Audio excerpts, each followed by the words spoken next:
un saludo muy, muy cordial para las personas que ven este video y especialmente para el doctor Alfonso Vasallo, que se conecta desde Madrid en medio de esta ola invernal que están sufriendo allí. El doctor Alfonso Vasallo, pues es de Zaragoza, es escritor y periodista, es licenciado en periodismo por la Universidad de Navarra, doctor con una tesis sobre Julián Marías y lleva 30 años escribiendo y publicando para diversos medios, diarios y revistas.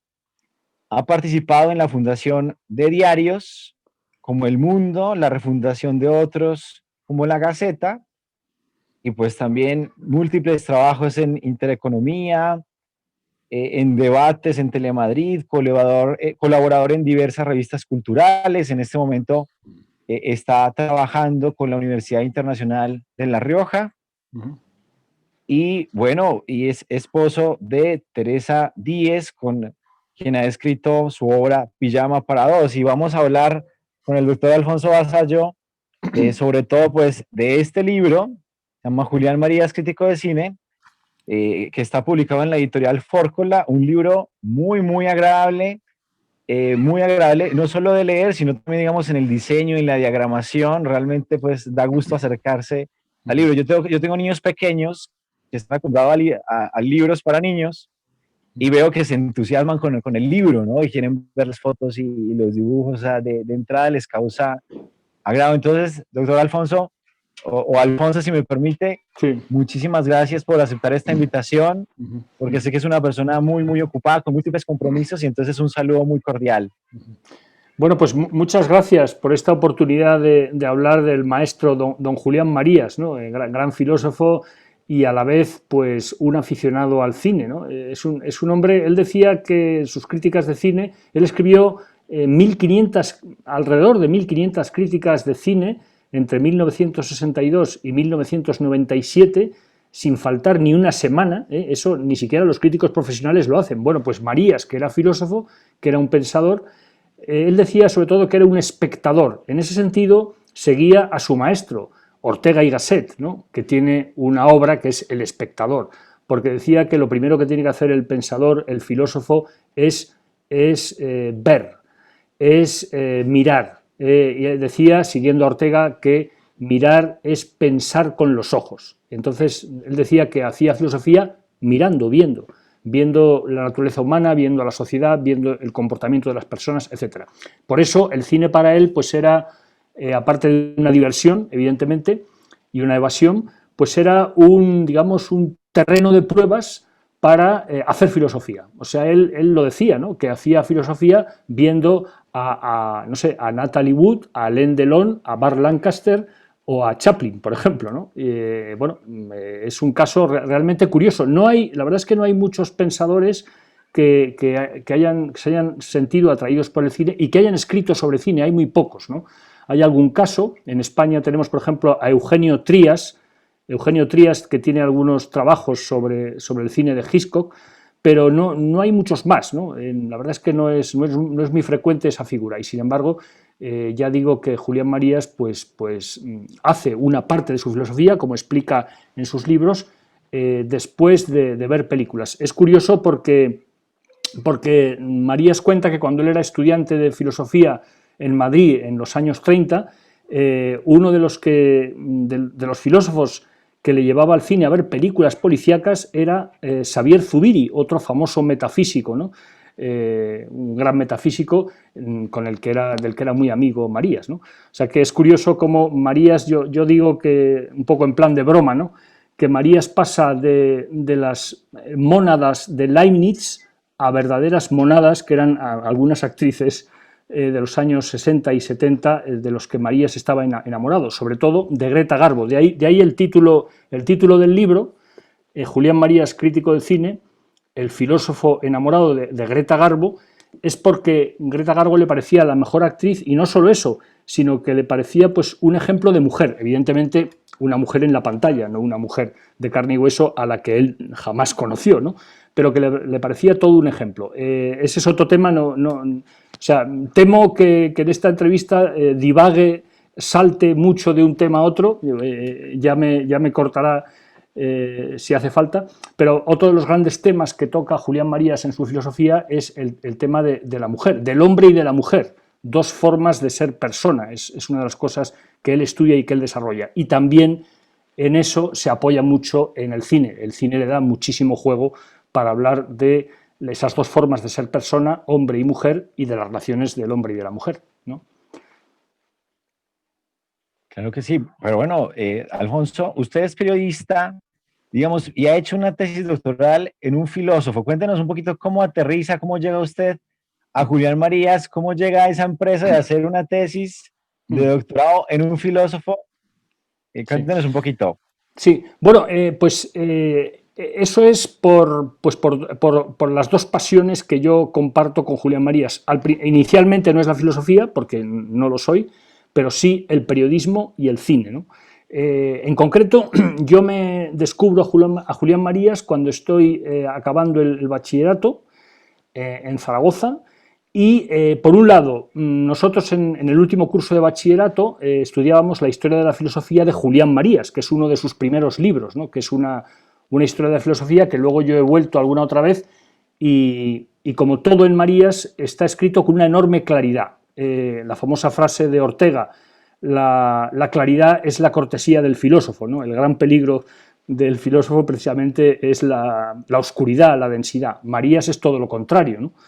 Entonces, ese libro de historia de filosofía, la verdad es que es una gozada, está escrito con una enorme transparencia, te enteras muy bien bueno, pues de todos los pasos de lo que él llamaba la aventura del hombre por encontrar la verdad. De hecho, él concibe historia de filosofía, casi lo dice él, como una novela, no como un tratado pesado, ¿no? Bueno, pues por un lado me encuentro con historia de la filosofía, yo no sabía quién era Julián Marías, solo veía que era el autor del libro, pero luego iba a la biblioteca del colegio donde había colecciones de revistas y estaba la colección de una revista que era La Gaceta Ilustrada, una revista que desapareció hace años, pero que era una revista ilustrada de mucha difusión, y las críticas de cine las hacía también un señor que se llamaba Julián Marías. Dije, anda, o sea que el Julián Marías, autor de Historia de la Filosofía, debe ser el mismo Julián Marías que habla de Bonnie and Clyde, de French Connection. Hablo de los años 70, que es cuando yo estaba acabando el bachiller y era la época del Padrino, French Connection, Bonnie and Clyde, Tiburón, son las películas que yo recuerdo de las que él escribía. Y digo, pero ¿cómo un señor que es metafísico puede escribir de Tiburón, por ejemplo, ¿no? Bueno, entonces a mí es que el cine me ha gustado mucho desde pequeño y a raíz de eso yo empecé a convertirme en un seguidor de Marías. El cine me llevó a la filosofía de él, ¿no? Y luego leí otros libros, pues sobre todo Antropología Metafísica, Persona, Mapa del Mundo Personal, y como Marías además al final pues también escribía, al ser filósofo al final termina escribiendo de todo, ¿no? Escribía también de sociología, de política. Tiene unos cuantos libros sobre política muy interesantes. No hay que olvidar que Marías es un personaje importante en la transición española, ¿no? Donde fue senador por designación real. Él había sido una persona perseguida por el franquismo, pues porque había colaborado con la Segunda República, y en los años 70 pues quiso ser un pensador que apostara por la transición, por la concordia, por la conciliación de los españoles, y escribió mucho también sobre política, sobre sociología, sobre cultura. Era un hombre de una vasta cultura y escribía de todo, hasta de electrónica, ¿no? Por ejemplo, ¿no? Entonces yo empecé a seguirle, empecé a leer ese tipo de libros, seguí leyendo sus críticas.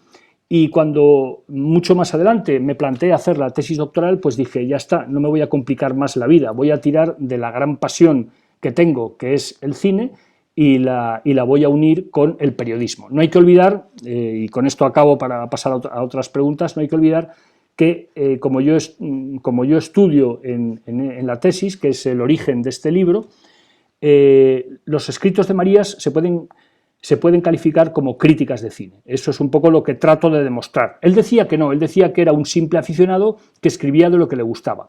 Pero lo que yo demuestro es que realmente son críticas porque se ajusta a los parámetros de la crítica de cine, que es un género periodístico, ¿no? Como la crítica literaria, ¿no? Por ejemplo, pues la crítica, entre otros parámetros, tiene que valorar la película, enjuiciarla y hacer una recomendación al lector, ¿no? Y Marías recomienda constantemente. De hecho, en sus escritos hay películas que ensalza y otras pues que denigra o que recomienda que se vean, o por el contrario dice, bueno, pues no vale la pena que usted se gaste unos dineros por ver esta película porque no compensa, ¿no? Él tiene una serie de criterios para analizar las películas, criterios personales que él desarrolla, como es el carácter visual, como es el carácter personal y como es el uso de la imaginación. La imaginación, que es un tema al que Marías le da mucha importancia en su antropología, siguiendo a Miguel de Unamuno. O sea, esto es una idea de Unamuno que Marías desarrolla, ¿no? Todo eso lo aplica al cine. Bueno, pues de eso viene mi interés por las críticas de cine de Marías, y por eso decidí pues, emprender este estudio, que por otra parte fue una maravilla porque fue una especie de viaje a través de la historia del cine. Es curioso que en las 1.600 escritos, artículos que él hace, prácticamente se puede decir que enlata la historia del cine, igual que había hecho antes con la historia de la filosofía, porque prácticamente no hay película importante desde el comienzo, desde el cine mudo hasta los años 90, él dejó de escribir críticas de cine en 1997, no hay película importante o película destacada por uno u otro motivo, o película premiada, ese es otro criterio, de la que él no hable. Es raro alguna película de cierto relieve que se le escape. Por poner un ejemplo muy concreto, La lista de Schindler, la película de Steven Spielberg, indudablemente una gran película, pues no hablo de ella. Claro, él hacía una selección personal y evidentemente lo que él hacía era una a la semana, o sea que había películas de las que no hablaba. Pero en 1.600 escritos, en 1.600 artículos, le cabe prácticamente todo tipo de películas, todo tipo de géneros, todo tipo de nacionalidades, todo tipo de directores, actores, etcétera, etcétera. Por eso digo que ha sido pues muy, muy interesante y muy divertido, pues esta especie de historia, habría que hacer, sería un proyecto muy interesante, la historia del cine vista por Julián Marías. Sería otro tema, otra tesis, ¿verdad? Otra tesis, sí. Bueno, o sea, prácticamente este volumen se corresponde a su tesis doctoral en la CU, ¿cierto? Sí, efectivamente, eso es.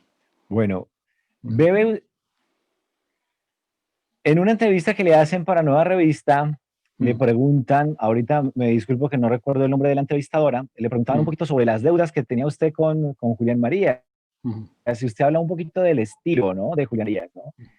Cuéntenos un poco, ¿en qué sentido, digamos, usted bebe de ese estilo de Julián Marías, que también es muy, muy periodístico, muy claro, muy directo, puro cristal de Murano, ¿no? Dice usted sí, en su efectivamente. libro, ¿no? Sí, sí. Pero ¿en qué sentido, digamos, usted bebe de ese estilo de Marías? Bueno, por cierto, esa frase es de José Luis Garci, el director de cine José Luis Garci, que además también es otro enamorado de Julián Marías, lo de que dice que es puro cristal de Murano, ¿no? Bueno, a mí es que como periodista el estilo me parece fundamental, ¿no? El estilo claro, lo que podríamos llamar la línea clara, ¿no? Porque luego hay, en fin, no hay nada, no es que sea una herejía, un anatema recurrir al estilo barroco, pero bueno, si realmente, sobre todo los comunicadores, los intelectuales en general, si quieren que se les entienda, pues tienen que recurrir a una sintaxis muy clara, frases cortas, sujeto, verbo, predicado, huir de las oraciones subordinadas, en fin, lo que son las reglas más elementales del estilo, y luego evitar los tecnicismos, ¿no? Eso es una cosa que Marías lo hace. Cuando Marías, en sus estudios de filosofía, utiliza algún término técnico, los explica, ¿eh? No los da por sentados, no da nada por sabido, lo explica, porque él tiene la obsesión por llegar al público. Esta obsesión tiene un sentido. Julián Marías, como he contado antes, al acabar la guerra civil, él había apoyado a la República, él no estaba conforme con la sublevación de Franco, tampoco le gustaban muchas cosas de la República. Diríamos que Julián Marías representa lo que podríamos llamar la tercera vía. Él no era de izquierdas, no era comunista ni mucho menos, pero tampoco le parecía bien la sublevación, ¿no? Entonces, él, cuando acaba la guerra, es perseguido, le suspenden la tesis doctoral, lo cual es algo inaudito, ¿no? Nada menos que la tesis doctoral, porque es un tribunal, en aquella época no se aceptaba, en la España de los años 40, no se aceptaba la filosofía orteguiana, solo existía la filosofía tomista, ¿no? Nada más, no había nada más. Y encima Marías, que era un jovencito entonces, pues se había significado, entonces es perseguido. Eso significa que Marías no puede dar clase, no puede vivir de lo suyo, se termina yendo al extranjero, se va a Estados Unidos y luego pues estuvo también en todo Hispanoamérica, en Puerto Rico, en Argentina, etc. Pasó largas temporadas fuera de España, ¿no? Porque él no podía dar clase de filosofía. Y entonces, ¿qué es lo que hace? Escribir. O sea, la forma de suplir, la forma de sacar a su familia adelante es escribiendo. Entonces, escribe mucho en prensa, publica muchos libros, eso explica la producción, la enorme producción de ensayos de Julián Marías a lo largo de su vida, y eso le obliga a escribir con claridad, porque lo que él quiere es llegar al lector. A él no le interesa ser un Heidegger, ¿no? Al que nadie entiende, ¿no? Le interesa que la gente se entere. Y además hace un tipo de filosofía muy cercana a la gente, que es la antropología cultural fundamentalmente, ¿no? Y se interesa por los temas que le interesan a la gente, que al final muchas veces la gente se pregunta, bueno, pero la filosofía ¿para qué sirve? ¿No?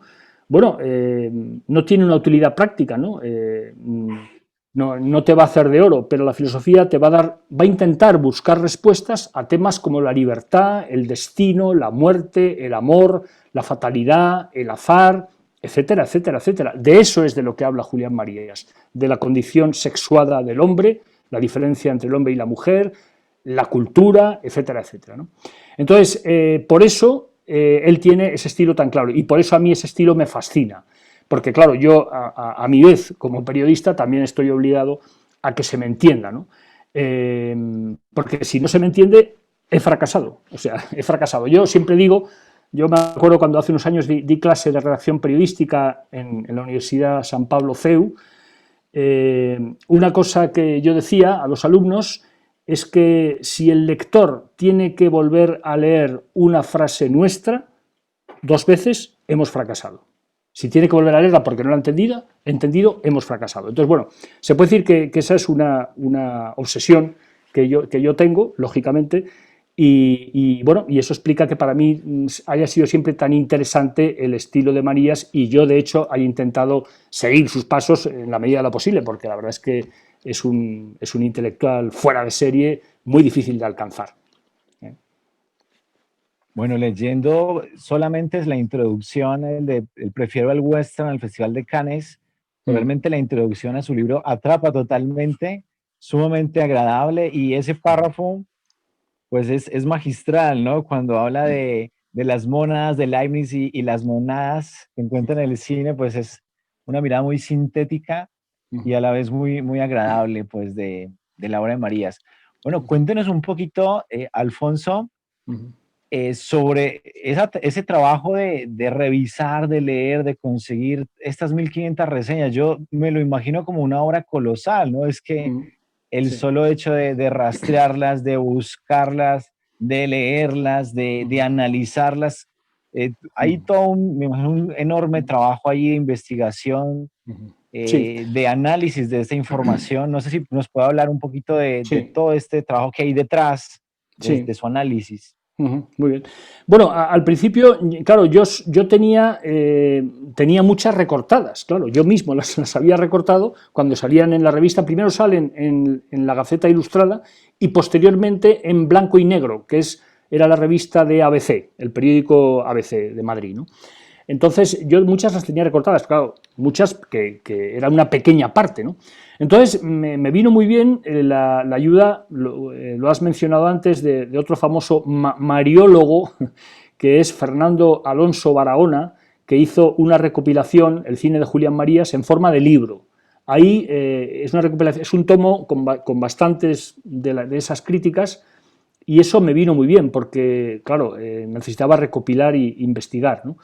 Después hay otras recopilaciones, otra editorial, Editorial Guadarrama, hizo una recopilación de las críticas de la primera parte, de los años 60-70, y también conseguí el libro, después de muchas aventuras, en una librería de viejo, ¿no? Esta es una labor también divertida, detectivesca, ¿no? Y finalmente terminé yendo a Hacía la... de Sherlock Holmes. Es efectivamente, un Sherlock Holmes, sí. Terminé yendo a la Biblioteca Nacional de Madrid, donde ahí sí que estaba la colección entera de la Gaceta Ilustrada, y entonces ahí hice una investigación in situ de las colecciones enteras de esa revista, ¿no? Bueno, con eso conseguí, y con mucha paciencia, como siempre, y en mis ratos libres, porque claro, todo esto lo hacía mientras yo trabajaba, o sea que esto aprovechando fines de semana, vacaciones, etcétera, etcétera, eh, con gran disgusto de mi esposa y de mis hijos. Eh, entonces, bueno, pues con mucha paciencia fui recopilando. Entonces, bueno, lo que hice fue básicamente leerme todas estas críticas y al mismo tiempo que me las leía, son tan interesantes, son tan sugestivas, que la verdad es que a mí el libro me salió solo. Me salió solo porque cada artículo suyo era una invitación a tocar una cantidad de temas enormes. Por poner un ejemplo, hay toda una parte, en el libro lo cuento, y es digamos, el bagaje cultural que tiene Julián Marías y que aplica a sus críticas, ¿no? Cuando empecé a leerlas me di cuenta de que ahí salía un capítulo entero. Por ejemplo, cuando habla de la película El Padrino, la famosa película El Padrino de Ford Coppola, rápidamente la relaciona con El Príncipe de Maquiavelo. ¿Por qué? Porque El Padrino, como él explica muy bien, es una película que no es sobre gángsters, es sobre políticos, es sobre el poder, ¿no? Y entonces rápidamente él habla de Maquiavelo. ¿Por qué? Porque él ha leído a Maquiavelo, o sea que él cuando habla del príncipe es porque él lo ha leído, no porque sepa que existe, ¿no? Cuando habla de El Golpe, la película El Golpe, con Paul Newman y Robert Redford, habla de la picaresca del siglo de oro español, por ejemplo, y pone ejemplos concretos, y habla del Lazarillo, y habla del teatro del siglo de oro, y lo mismo con muchos otros temas.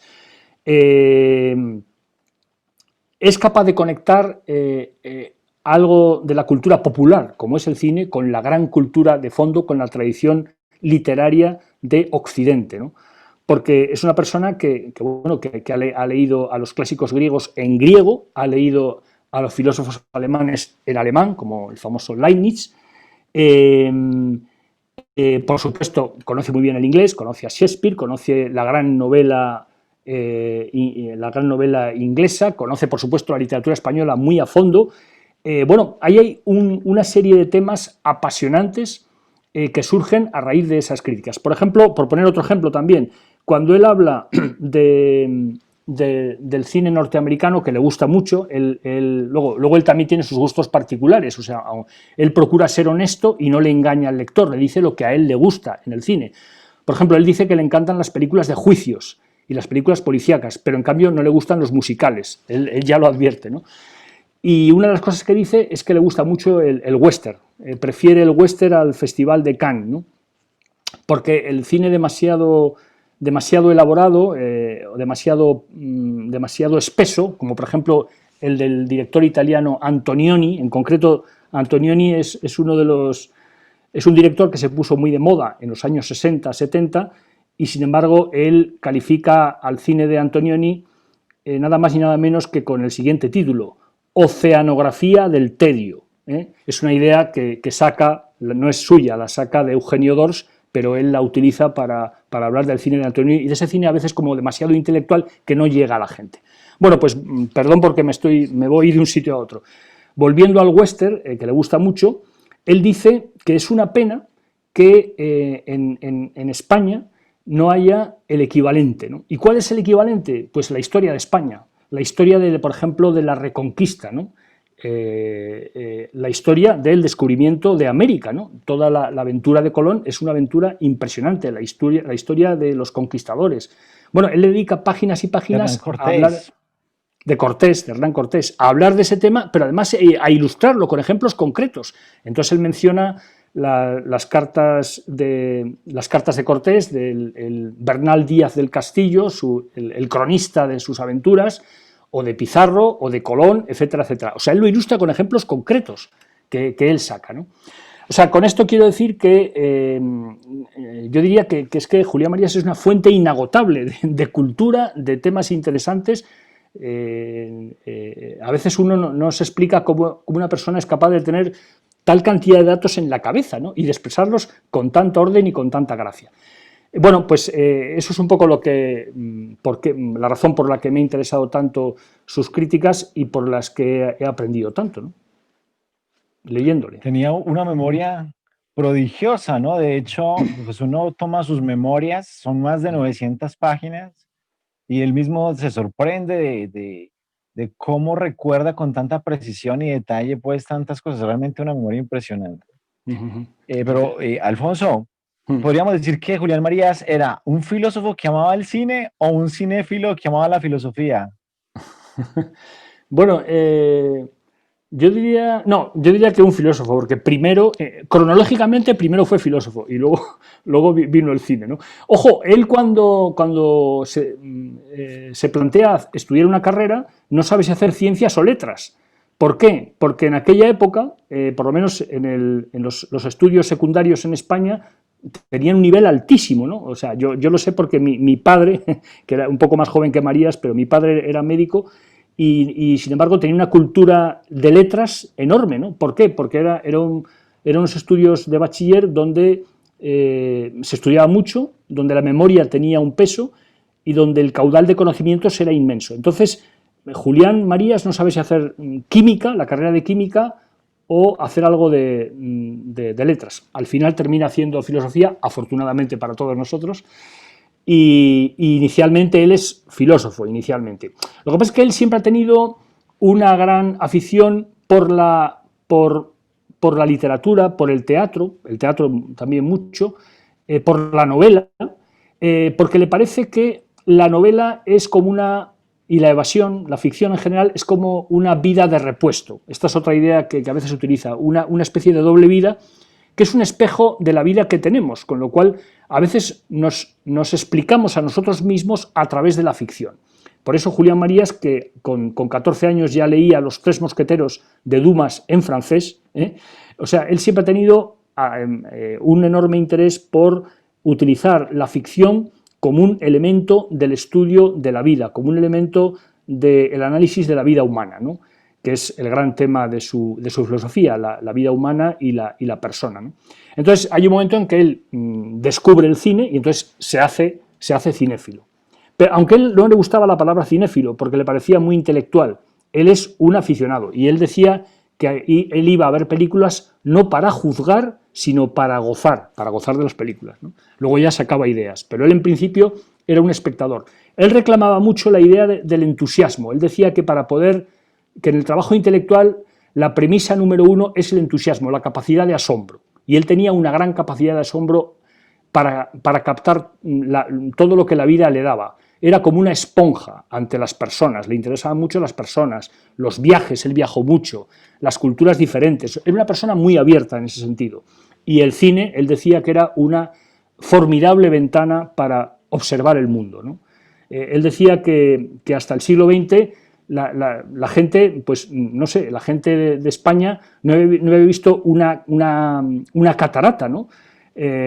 O no había visto, pues no sé, las pirámides de Egipto, no había visto el Polo Norte o la Luna. A través del cine lo tiene todo eso al alcance de la mano. Claro, eso significa un punto de vista, culturalmente, sociológicamente, un punto de vista inaudito por completo. Y como él decía, sobre todo, el cine para él era como una ventana, ¿no? para observar el mundo y para hacer filosofía, en definitiva. Da la impresión que Julián Marías pues, valora muchísimo el cine de los años dorados, el cine de los años 30, 40, 50, 60, pero que en sus últimas décadas, sus últimas críticas, es un nostálgico de ese cine, ¿no? O sea, ¿qué ocurre en el cine ya de los 80 y los 90 que hace que las reseñas de Marías tengan ese tinte como de nostalgia, ¿no? Por el cine de las décadas pasadas? Sí, eso es cierto. Él era muy mitómano. ¿Por qué le gustaba tanto el cine clásico? Pues por varias razones. Una primera razón, la he apuntado antes, es la claridad en general. Luego hay excepciones. La claridad del cine clásico. Él decía que los grandes directores, sobre todo norteamericanos, John Ford, o anglosajones, John Ford, Hitchcock, Frank Capra, Billy Wilder, Howard Hawks, todo este tipo de directores le gustaban mucho, eran los que más le gustaban, y tenían claridad, eran capaces de contar historias. Y luego hay un segundo aspecto muy importante, más antropológico, y es que hablaban de personas. Y sin embargo él cree que el cine más contemporáneo, a partir de los años 70 aproximadamente, cuando desaparecen todos los grandes clásicos, en el cine contemporáneo, digamos que se pierde la claridad y por otra parte se cae en un error antropológico, y es tratar al espectador como si no fuera inteligente, como si fuera tonto, ¿no? Cosa que a él le molesta mucho, que al espectador se le trate con poco respeto en ese sentido. Y luego que muchas figuras, las figuras que aparecen en las historias cinematográficas, dejan de ser personas para convertirse en caricaturas. Él, por ejemplo, ponía un ejemplo, hablaba de las películas de James Bond, ¿no? Advirtiendo, en primer lugar, que eran películas divertidas, que a él le gustaban, no es que no le gustaran, que le parecían que eran una evasión, pero que no eran personas, eran caricaturas, ¿no?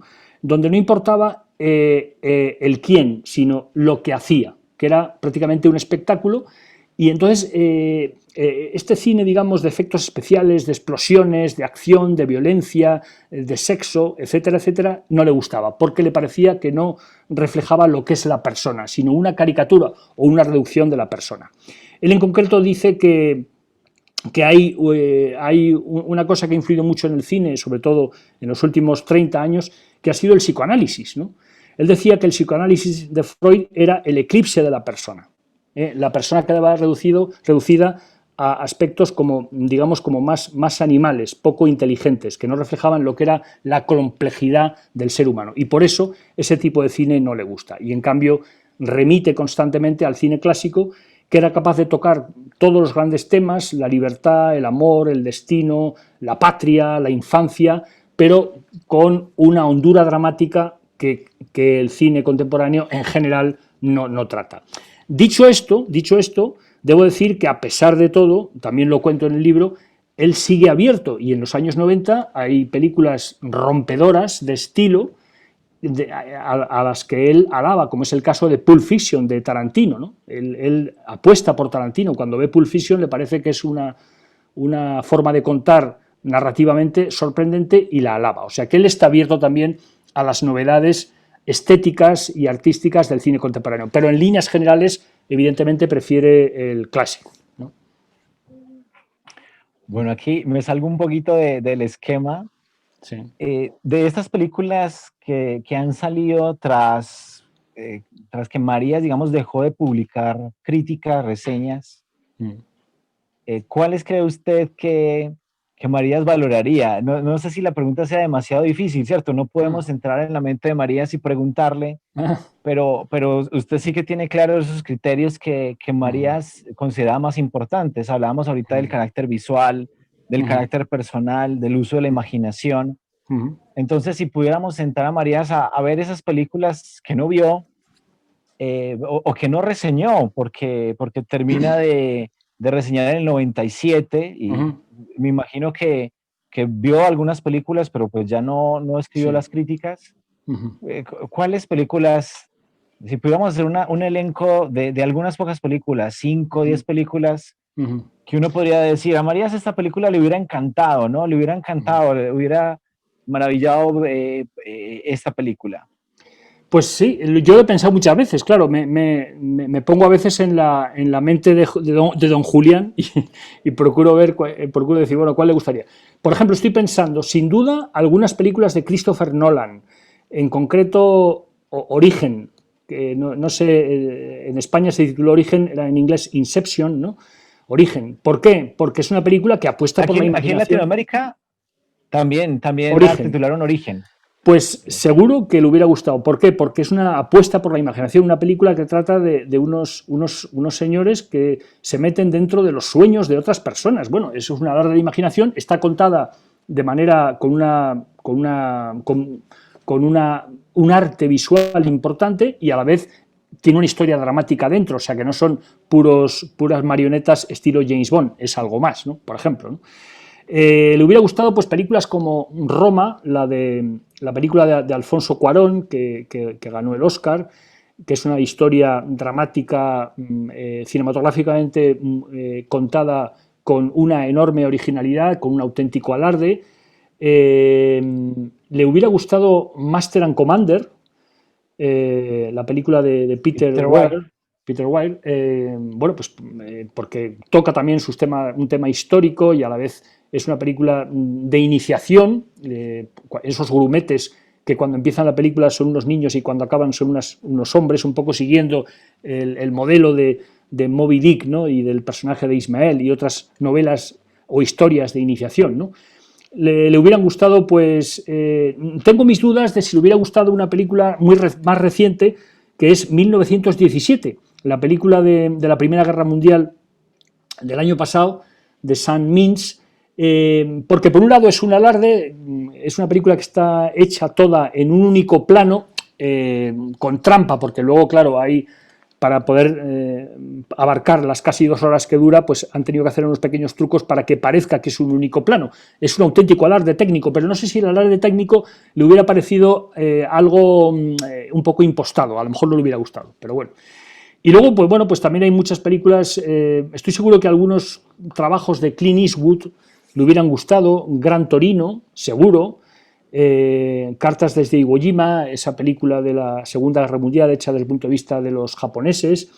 También le hubiera gustado películas pues, de otras cinematografías. Hay una película francesa que se llama Las nieves del Kilimanjaro, de Robert Guédiguian, que es una película, digamos, de trasfondo social, una historia humana de estibadores, de gente que está en el paro.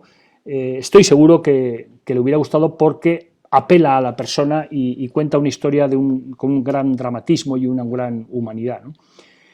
Y no sé qué más le hubiera gustado. En general, iban a mencionar a uno que a mí me gusta mucho, pero que a él no le gusta, que es Woody Allen. Woody Allen a mí me encanta, pero ahí a Marías, no sé por qué, no le interesó demasiado y no escribió demasiado de él. Pero bueno, a mí sí que me interesa y además yo creo que tiene mucho trasfondo, aunque solo sea el trasfondo para reflejar la neurosis y el desconcierto del hombre contemporáneo representado por el propio Woody Allen.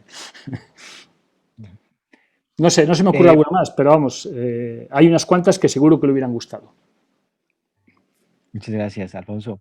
Bueno, usted ha mencionado ahorita esos 3 grandes criterios que usaba don Julián para valorar sus películas, ¿no? El carácter visual, el carácter personal, el uso de la imaginación.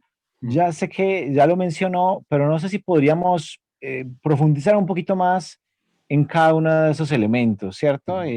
¿Qué significa esto del carácter personal? ¿Qué significa lo del carácter visual? Porque en el cine todo lo vemos, ¿no? Entonces, ¿a qué se refiere Julián Marías? Sí.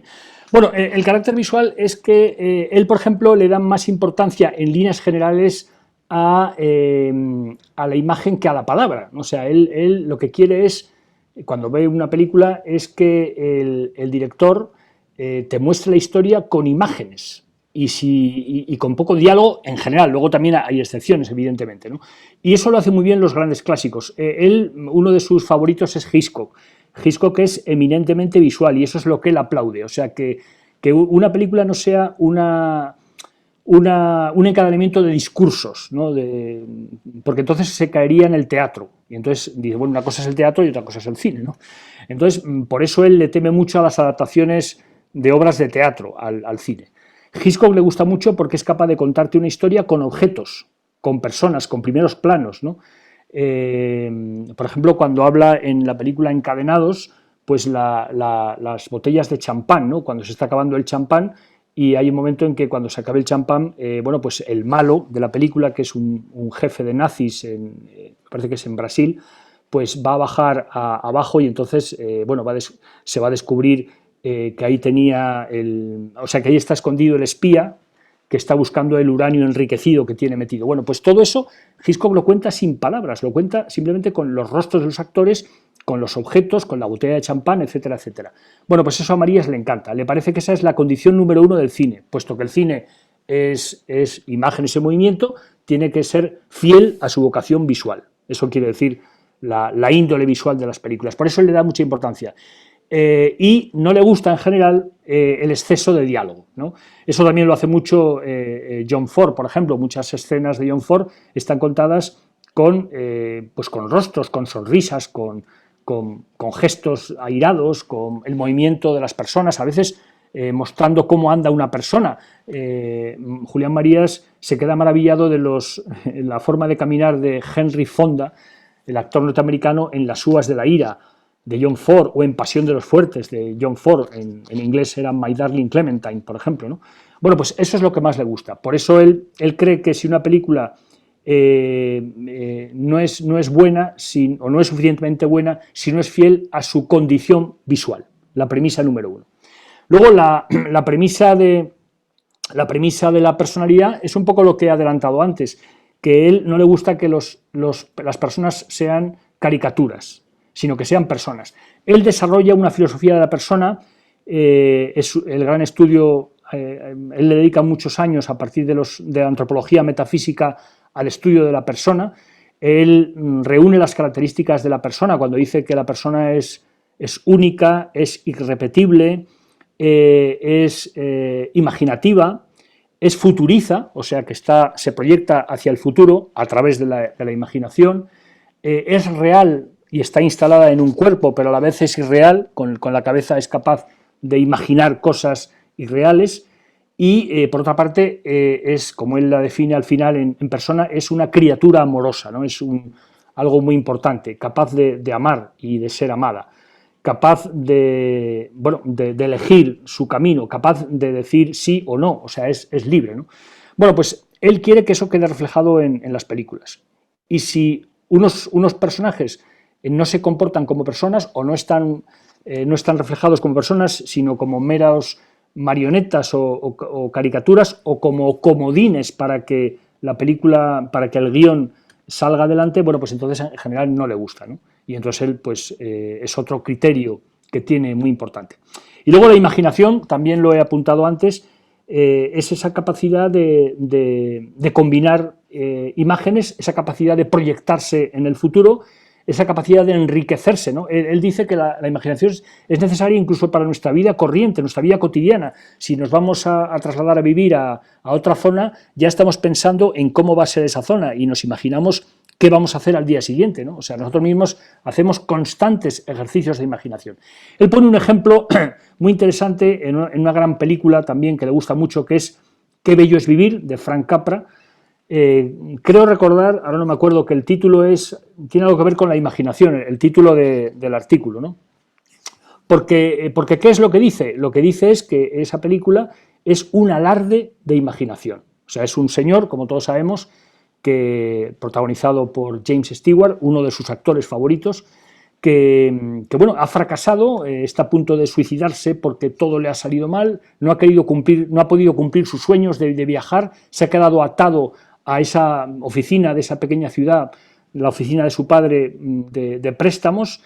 Un tío suyo ha cometido un error, debe mucho dinero a mucha gente y está a punto de suicidarse. Y entonces, cuando está a punto de suicidarse, aparece un ángel que le dice: bueno, no te suicides porque te voy a enseñar cómo sería la vida de esta ciudad, de estas personas, si tú no hubieras nacido, ¿no? Y entonces le cuenta cómo sería la vida. Entonces, claro, se da cuenta de que es un desastre, a él nadie le conocería, su mujer pues sería una solterona fea y horrible y empequeñecida, y entonces él descubre que vale la pena vivir aunque sea a través del sufrimiento y a través del dolor.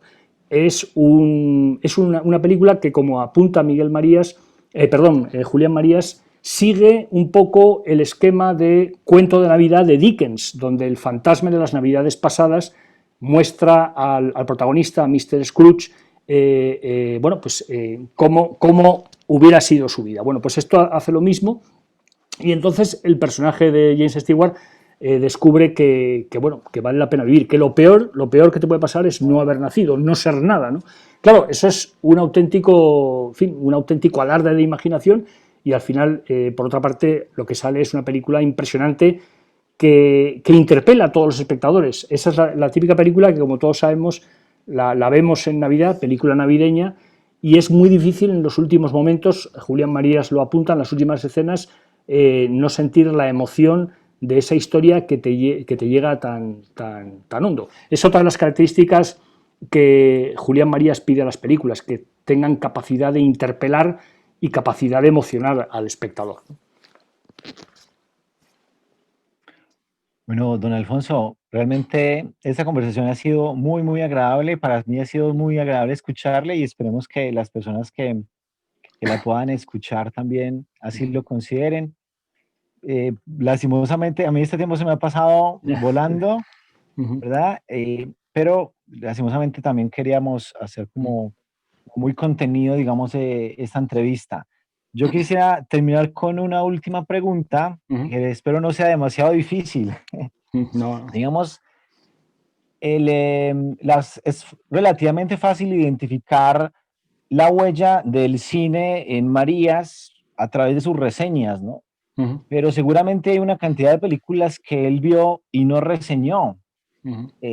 ¿Cómo hacer un acercamiento a esas películas, ¿no? Es decir, ¿será posible de alguna manera medir el impacto de las películas vistas por Marías y de las que no hizo críticas escritas, ¿no? Porque como usted decía, Marías previamente empieza a hacer las críticas en el 62, Sí, pero ya lleva décadas sí. como espectador, como aficionado, ¿no? Entonces, Sí. ¿habría alguna manera de, aquí usando la imaginación, habría alguna manera de medir un poquito el impacto de esas películas antes del 60? Quiero decir, películas que él no hizo reseñas. Ya. Pues, pero no sé cómo. O sea, haría falta mucha imaginación. Yo no sé cómo, ¿no? O sea, porque es que por otra parte también debo decir que, y lo apunto en el libro, que Julián Marías fue un crítico un maestro sin discípulos, no tuvo en el cine, ¿no? En filosofía yo creo que sí que hay algunos, ¿no? Pero no tuvo a nadie que siguiera con su estilo. Hay algunos críticos y algunos escritores cinematográficos que se parecen un poco en los gustos.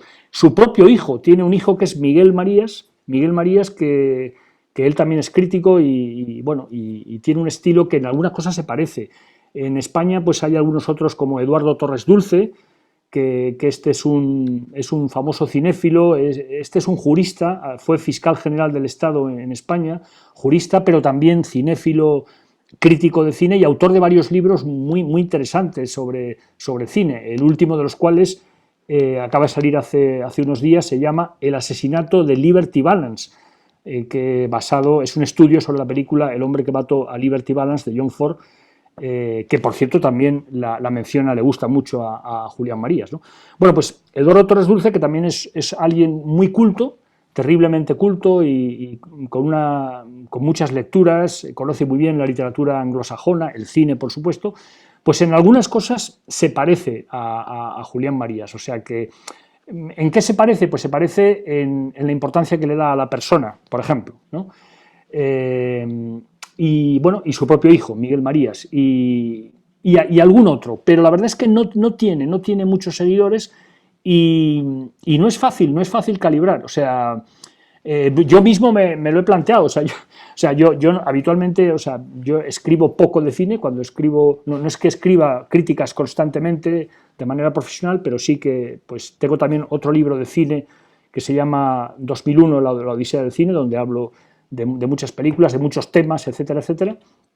Entonces yo me lo he planteado, cómo aplicar los criterios, pero yo creo que se podría, o sea, de hecho él se planteó hacer una antropología del cine que no llegó a hacer, es uno de los grandes proyectos que él tuvo. El discurso de la Real Academia, cuando él entró en la Real Academia, el discurso de entrada fue sobre la antropología del cine y él quería haberla hecho. Esa antropología está apuntada en muchas de sus críticas, pero no está desarrollada de manera sistemática. Yo creo que se podría hacer, sería un reto muy bonito, quizá para un crítico o para un filósofo también. O sea que eso es un terreno que queda ahí brindado. Y no lo hizo, pero no porque no tuviera ganas, sino porque la vida no le dio más de sí. Solo vivió 91 años. Entonces, claro, como solo vivió 91 años, pues no le dio más, pero él hubiera seguido.